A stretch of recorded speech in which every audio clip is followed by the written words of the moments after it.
দেশ থেকে নিয়ে আসা বেগুন গাছে বেগুন হয়েছে, তো সেই বেগুন দিয়ে বেগুনি বানালাম। কেমন হয়েছে জানিও সবাই। তো নমস্কার বন্ধুরা, আপনারা সবাই কেমন আছেন? আশা করি সবাই ভালো আছেন এবং সুস্থ আছেন, সাবধানে আছেন। গোয়ার ছোট্ট সংসারে আপনাদের স্বাগত জানাই। এই যে খুব মেঘ করে আছে, আকাশটা পুরো সাদা আর নিচেটা পুরো অন্ধকার দেখাচ্ছে। তো আমি বাইরে ভাতে হাঁড়িটা বসিয়েছিলাম, তো তাড়াতাড়ি করে নিয়ে চলে আসলেই শান্তি। তো প্রচুর মেঘ করেছে। এই যে বাইরে ভাত রান্না করছি, তো আমার ভাতটা হয়ে গেছে, তো সেই জন্য আমি জ্বালানি বন্ধ করে দিয়েছি। তো এই যে দেখুন খুব মেঘ করে উঠছে, তাড়াতাড়ি করে নিয়ে চলে গেলেই হয়। তো এই যে, তো আমি এখন বাইরে ভাতের হাঁড়িটা বানাচ্ছি বলে আর ইন্ডাকশানে বেশি রান্না করছি বলে না, আমার গ্যাসটা অনেকটাই বাড়ছে। আমার যেহেতু আমার একটা সিলিন্ডার, তো 1 মাস যেত, সেখানে আমার 2 মাস হয়ে গেছে। তো ভালো লাগছে বেশ, বাইরে রান্না করার জন্য, ইন্ডাকশানে রান্না করার জন্য গ্যাসটা তো বেঁচে গেল। তো মাসে 3,000 টাকা বাঁচিয়ে ফেলেছি। তো যে এখানে আমাদের গোয়াতে যেহেতু আমাদের এখানে বুক নেই, গ্যাসের বুক নেই, তো আমরা ব্ল্যাকে নিই। তো ব্ল্যাকে 3,000 টাকা করে নেয়। আর যদি বুক থাকে তখন হাজার হাজার টাকায় এরকম, বা হাজার কত টাকা একটা নেয়, 1200-1300 টাকা এরকম নেয়। তো আমি বুকের দামটা ঠিক মতো জানি না, তো ওরকমই নেয় শুনেছি। তো আমাদের একটা ম্যাডাম আছে, তো ওদের কাছ থেকে আমরা নিই গ্যাসটা। তো আমাদেরকে ও ম্যাডামটা একটু কম দামে দেয়, নাহলে অন্যদের 3,000 করে দেয়। তো কত কম বলা যাবে না, তো উনি বলতে বারণ করেছে। তো যাই হোক, তো তবুও তো 3,000 টাকাই ধরলে তো 3,000, অন্য কারো কাছে নিলে তো 3,000 টাকাই হতো। তো এই যে আমি এখন রান্না করছি, তো এই যে এখন মিষ্টি কুমড়োর ঘন্ট করছি। তো এই মিষ্টি কুমড়োর ঘন্টতে না একটু পুঁই শাক দিয়েছিলাম, তো পুঁই শাকগুলো দেখাই যাচ্ছে না। তো আমাদের ওই রুমে যে পুঁই শাকগুলো হয়েছিল, তো ওগুলোই 2টো গাছ কেটে নিয়ে এসেছিলাম, তো ওগুলোই দিয়েছি। তো আরও 2টো গাছ দিলে ভালো হতো, তাহলে একটু বেশি দেখাতো। তো এগুলো একটু দেখাই যাচ্ছিল না। তো আমার রান্নাবান্না কমপ্লিট হয়ে গেছে সব, আবার বাজার নিয়ে এসেছিলো, গুছিয়েছি। তো এই যে দেখুন, আমি বাইরে এসে দেখি আমাদের বাড়ির সামনে যে আম গাছটা আছে, ওতে একটা হনুমান এসে বসেছে। অনেকগুলো এসেছে, ওরা চলে গেছে, শুধু এই আছে। এই যে দেখুন বসে আছে, অনেকক্ষণ ধরে বসেছিল। আমার ক্যামেরা চালু করতে করতেই আমি যা ওদিকে ক্যামেরা ঘুরিয়েছি, মনে ভয় পেয়ে গেছে, তো সেই জন্য চলে গেল। যাই হোক, একটু রোদ হয়েছে আজকে, আজ বৃষ্টিটা একটু কম। তো এই যে রোদে একটু জামা কাপড় দিয়েছিলাম, অনেক কিছু ধুয়েছিলাম, তো সেই জন্য দিয়েছি। ওগুলো সব শুকিয়ে গেছে, তবু একটু যেহেতু বর্ষা তো ঠান্ডা ঠান্ডা, সেই জন্য একটু রোদে দিয়েছি। তো এই যে দুপুরে লাঞ্চ নিয়ে বসে পড়েছি আমি। তো আজ একদম সাদা সাপটা খাওয়ার ছিল।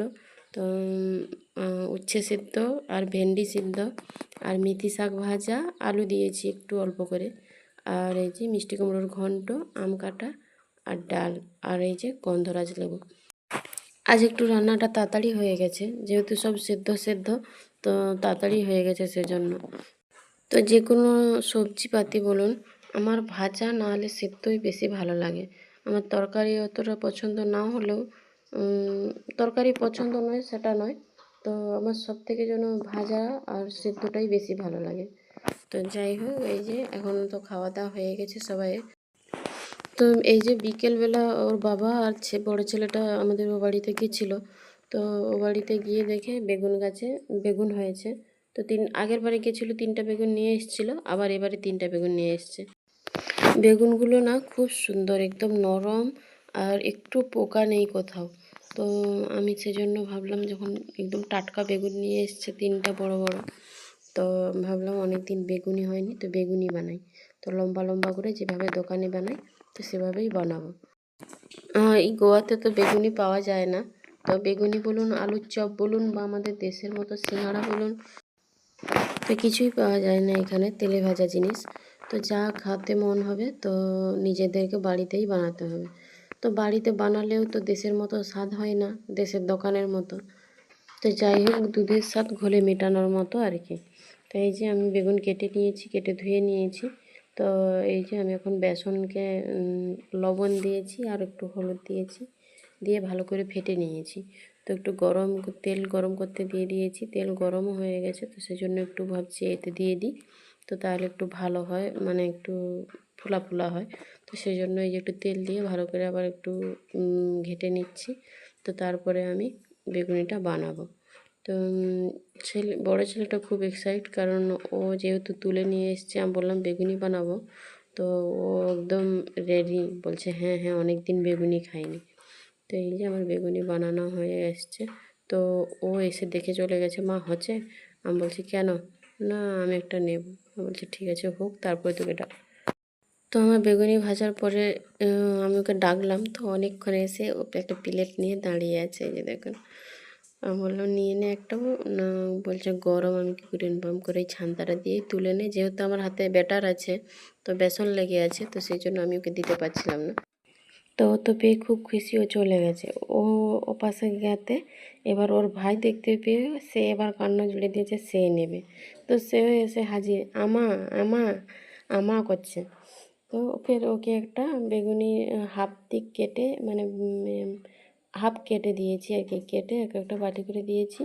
ও এবার বক বক খুশি, ও আবার চলে গেছে সে পাশে। তো যে আমি মটর সিদ্ধ করে রেখেছিলাম, যেহেতু ভিজিয়েছিলাম, তো কুকারে দিয়ে সিদ্ধ করে নিয়েছি। তো ঘুগনিটাও বানিয়ে নিয়েছি, যেহেতু আজ মুড়ি খাওয়া হবে, সবাই মিলে মুড়ি খাবো আজ রাতে। তো এই যে বেগুনি ভেজে একটু সাজিয়ে ওকে দিলাম। তো এই যে ও খেয়ে বলছে দারুণ। ও এখন খাওয়ার আগেও বেগুনি ভাজতে ভাজতে গরম গরম দুখানা খেয়ে নিয়েছে। তো ও সেরকমভাবে বেগুনি খায় না, তো আর জানি না কেন ওর অত আগ্রহ বেগুনির প্রতি। তো যেহেতু নিজে তুলে নিয়ে এসছে বলে নাকি জানি না, তো বেগুনির প্রতি এই প্রথম ওর তো আগ্রহ দেখলাম। তো যাই হোক ওকে দিয়েছি এই যে সাজিয়ে। তো ওগুলো খুব সুন্দর দেখাচ্ছিলো। তো এই যে সবাই ওদেরকেও দিয়েছি, তো এই যে আমাদের জন্যও নিয়েছি। ওরা সব চলে এসছে দোকান থেকে। তো এখন সবাই মিলে আবার মুড়ি রাতে খাওয়া দাওয়া হবে। তো ভিডিওটা এখানেই শেষ করছি। আপনারা সবাই ভালো থাকুন, সুস্থ থাকুন, সাবধানে থাকুন। আর আমার ভিডিওটা যদি আপনাদের ভালো লেগে থাকে, একটা লাইক, কমেন্ট, শেয়ার এবং সাবস্ক্রাইব করবেন, পাশে থাকবেন। তো ভিডিওটা এতক্ষণ ধৈর্য ধরে দেখার জন্য আপনাদের অসংখ্য ধন্যবাদ। আপনারা সবাই সুস্থ থাকুন, ভালো থাকুন, আমার ভিডিওটা দেখতে থাকুন। শুভরাত্রি।